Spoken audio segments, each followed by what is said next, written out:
bias is shown towards the Islamic community out of a nervousness of offending them. The latter problem, I think, illustrates quite a level of confusion and sometimes ignorance in government about the nature of religious communities themselves. A reactive and anxious attempt to forestall extremism, not very successfully, combined with a view that treats all religious communities in this country as almost equally eccentric and alien. And one of the conversations which I regularly have to have across the river from Lambeth Palace in London, in the Palace of Westminster, is to try and say to people in government, actually, the Church of England, present in every community in this land, remains a very distinctive vehicle for promoting community regeneration and understanding. And that's part of the history and part of what's special about the Church of England. Don't be afraid of working with the grain of that. And don't think that in order to relate to faith communities overall, you have to have a representative group of every single religious tradition for every particular purpose in ways that disable decision-making. On the ground, relations between Christian and Muslim communities in many of our cities are good, actually. I spent some time last year on a similar diocesan visit in the northwest and discovered some very good practice going on in Burnley and other northwestern towns. A year before that, on a visit to Birmingham, I opened a family centre run jointly by the local church, a rather evangelical church, and the local mosque. Now, those buildings of friendship are part of the answer to both those questions. And they arise not from Christian nervousness, but from Christian confidence. We're not embarrassed to be ourselves as Christians, and in our approach to Muslim neighbours, we are confident in being who we are. Not aggressive, not oppressive, but happy in our skins.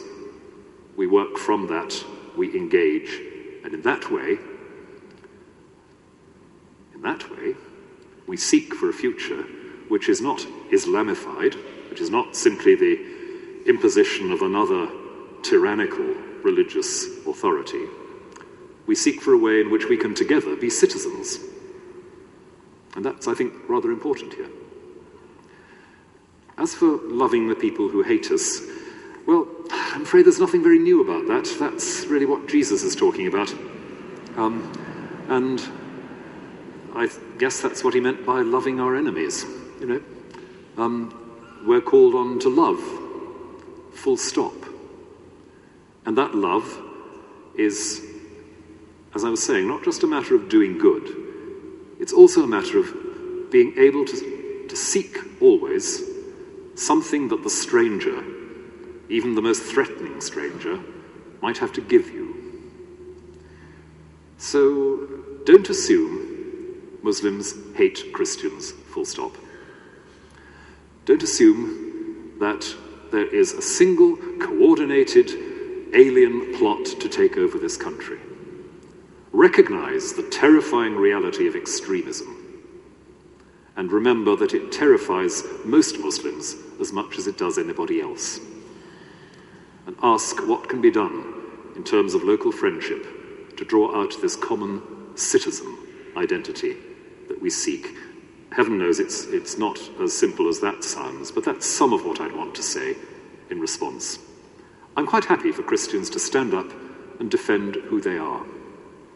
But I think they should do it in a careful, realistic awareness of the fact that the average Muslim in this country and elsewhere is a lot more like the average Christian at the human level than you might suspect, and be willing to work with the grain of that. Now then, freedom to be ourselves. Should there be an ethical, moral element to this freedom? Suppose that self is evil. Theology has traditionally said no self is evil, because no thing that God makes is absolutely evil. Everything that God makes, including you and me, is good, and the evil comes in the appalling things that we do to it by the exercise of our freedom. So the self we're called on to become is the image of God. God made us in his image, and that's what we have to grow into. It takes time, and it involves real self-examination, and yes, at times, judgment. Not everything that happens to be going on inside here is very nice. Not everything contributes to the growth of the image of God. It's something to do with being what we call in the jargon of the trade a sinner. Something which I would venture a guess is common to everybody in this cathedral today. So, becoming myself isn't some self-indulgent program for just smearing my desires and preferences all over the world, never mind anybody else. I'm called to become the image of God, because that's the foundation of who I am. That's what God planted in me when he made me. To be the image of God means to live in selfless relationship, in love and generosity, because it's the image of a God who, as Father, Son, and Holy Spirit, is an eternal exchange of unconditional love. That is a lifetime's work. It's not a soft option. Would a return of the Ten Commandments being preached in church services help society? Well, it might, but I think...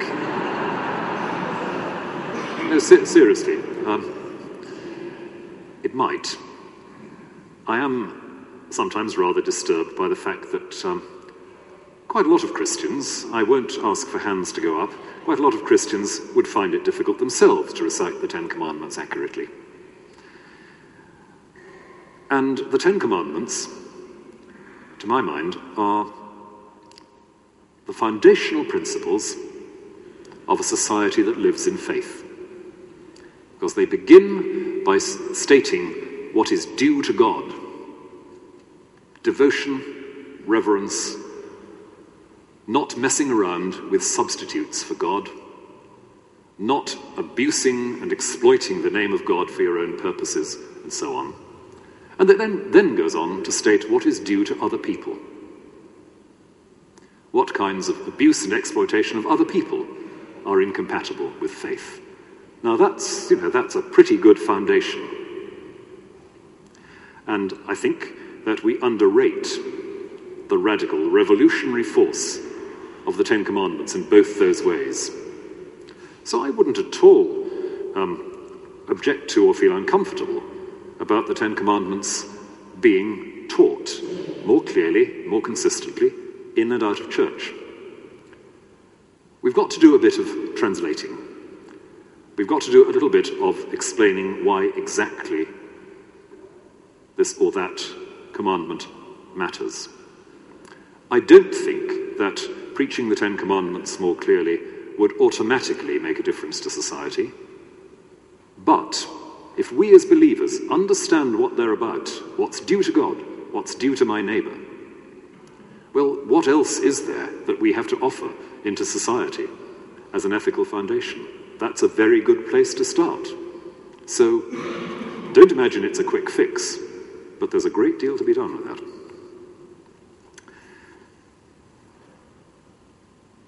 Would the Archbishop like to explore the relationship between truth and beauty? He would. And he tries to do it from time to time.